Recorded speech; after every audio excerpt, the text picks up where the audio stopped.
Baruch here with genConnect. We're joined today by Dalia Mogahed. Dalia, what is your assessment of the American public's treatment and approach to Muslim communities throughout the country? Well, I think that there's a lot of diversity in terms of how the American public approaches Muslims and Islam.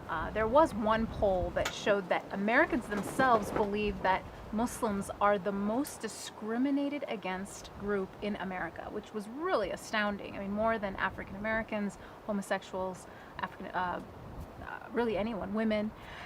So it seems that the American public feels that there's an issue. And I think that's important because once the American public knows there's a problem that threatens our values, they always do something to correct it. So you feel that acknowledgement of the reality really is the first step towards making progress? Absolutely, because for a long time people simply denied that there was an issue with anti-Muslim sentiment.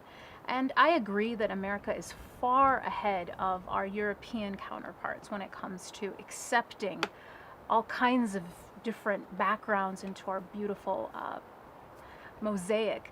But we still have a ways to go, and I think we'll be a stronger country when we get there. What does progress look like? What does change look like when it comes to the public's perception of Muslim communities?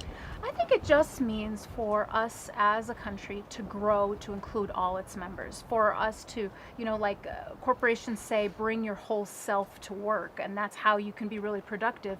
I think it's the same thing with a country. We have to allow people to bring their whole self to their civic engagement, and by doing that, we are a stronger place. What's the biggest misconception about Muslims? I think the biggest misconception is that Muslims are inherently violent or more likely to be violent than other people. And empirically, that's simply not true. Now, the media does focus on extremism that uses Islam as a rallying cry. But when you look at the data, what you find is that terrorism, extremism, violence is really an equal opportunity problem.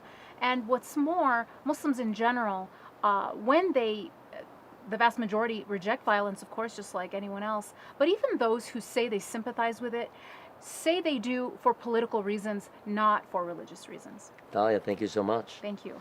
And for more with Dalia, be sure to check out genConnect.